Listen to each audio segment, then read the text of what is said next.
Good morning. Happy Monday, Mountain Family. I'm Amelia Lee here on this July 28th. We are at 5:31 this morning, and it is time for a check of our weather with Megan Dusmall today. It's hot, Megan. It really is.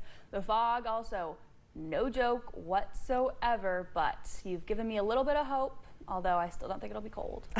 Well, I never said it was going to be cold, just cooler than average. And you have to remember, we're still in the month of July and August, so cooler than average is still hot, especially for Amelia, who likes those 70s. But yes, it's a foggy start to your day. Here's what you can expect as you're heading out the door.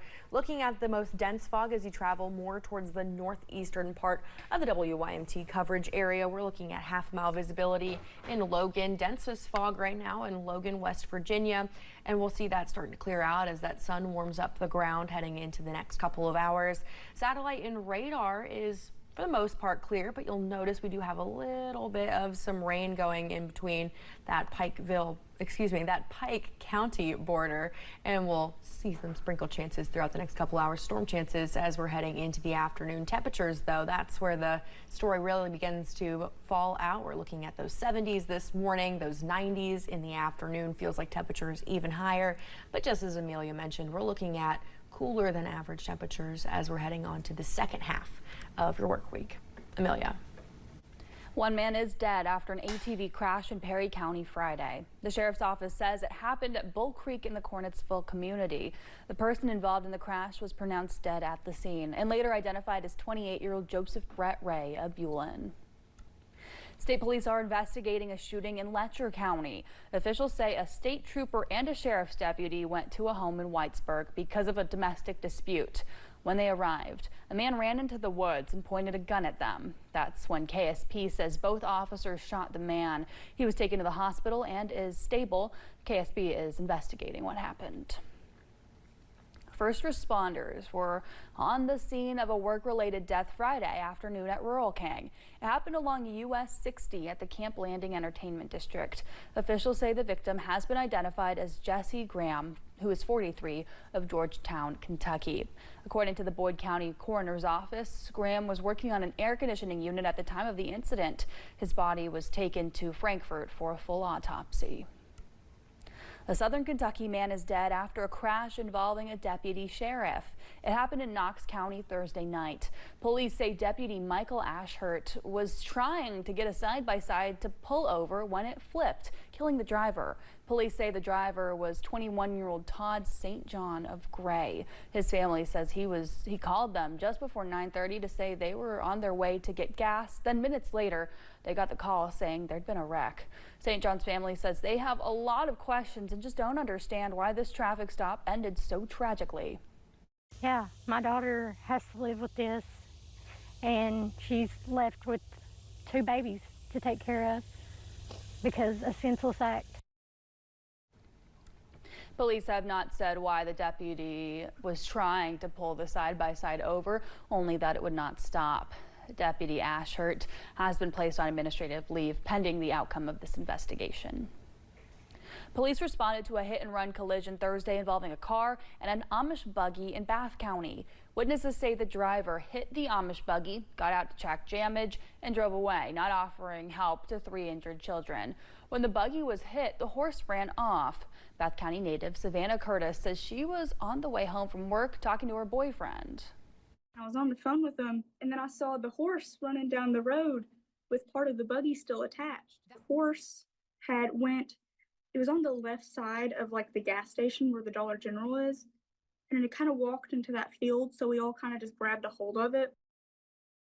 Montgomery County police found the suspect, 21-year-old Ricardo Salas, at an address in Mount Sterling. Police say he showed signs of impairment and they could smell alcohol. Police say they found Salas's car in Sharpsburg with a tarp covering the front end damaged. There were 2 parts of his car that were left at the scene that matched up with the damage. Police say he was taken to the hospital and given blood tests. Those results still pending. A high school basketball star in Wayne County was killed in a car crash. Friday, we told you about a rollover crash along Highway 1275. It happened just before 4:30 Friday afternoon. The Wayne County Sheriff says a driver ran off the road, hit a tree stump, and was ejected. He was taken to the hospital with serious injuries and was later pronounced dead. The sheriff identified the driver as Caleb Rice. Well, Caleb was a student at Wayne County High School. He played for the high school's basketball team. In a Facebook post, the team shared Caleb had been named Rookie of the Year in May. The school district says they'll continue to provide counseling services and resources to students and staff as they cope with this loss. Around 2 weeks ago, people across the Commonwealth received the state's first Ian alert. It was for a missing boy from Hart County who wandered away from his home. He was later found dead. The coroner says he drowned. Ian alerts are meant to alert the public when a child with autism or another disability goes missing. It's named after Ian Sousis, a 9-year-old who also wandered away and drowned. Ian's grandmother says her heart fell when she got the alert, but she said it worked as intended. Ian's life has to mean something. An alert system would really be a big thing. Rhonda O'Brien says the goal is now to spread awareness about these alerts and tweak them as needed. Well, Perry County is continuing to see new growth, and officials say there are many projects in the works that will boost tourism and help local communities. WYMT's Neely Green spoke to the Perry County Judge Executive about these developments. The City of Hazard and Perry County officials are seeing some projects coming to fruition. One big one in the works is in Leatherwood. Perry County Judge Executive Scott Alexander says there's so much to do already, including hiking, fishing, and biking. But there is a new addition coming. We purchased the Leatherwood School from the Perry County School Board, and we're going to renovate it into a lodge where people can stay. It will be the Leatherwood Wildcat Coal Lodge. He says the lodge will boost tourism, which in turn will benefit businesses in Perry County and surrounding areas. 2- and 3-day stays are going to turn into 4- and 5-day stays, and those dollars turning over here will really help our economy and will really help our people, and they'll be able to buy in and plug in and be able to make money off of the tourism as well. Another project is the Buckhorn Water Plant. Alexander says it has been in the works for years, and they are currently waiting on a bid, but says construction could begin very soon. It's even more exciting for the community. No longer will the Buckhorn area or those served by this plant, have to go 25, 30 days without water. They will be the first that will receive water off of this plant. Alexander says serving the community should start with short-term goals and long-term plans. The other long-term goal, and a lot of this will happen even after we're gone and someone else is here, and that's what we should be doing. We should be doing short-term goals that solves immediate needs, but how do we set our community up to succeed long-term? He added they are looking to expand the Rowdy Trailhead as well. In Perry County, Neely Green, WYMT Mountain News. Alexander says he's thankful for the collaboration and support from local, state, and federal partners for making these projects possible. A groundbreaking ceremony was held Friday afternoon in Corbin. The Corbin Center, which is next to the arena, is expanding. Officials say it'll be positioned to host larger state and regional conferences. Senate President Robert Stivers and Corbin Mayor Susie Rasmus were among the dignitaries expected to attend the groundbreaking and reception. 2 new hotels under one roof are also being built near the Corbin Center. Well, players, coaches, and parents may have a different outlook on those high temps as summer practices begin. Every summer, players, coaches, and athletic trainers are faced with the issue that comes along with preparing for the upcoming athletic season in the height of summer. Henry Clay Associate Athletic Trainer Emily Magnone says the regulations by Kentucky High School Athletic Association keeps them in line.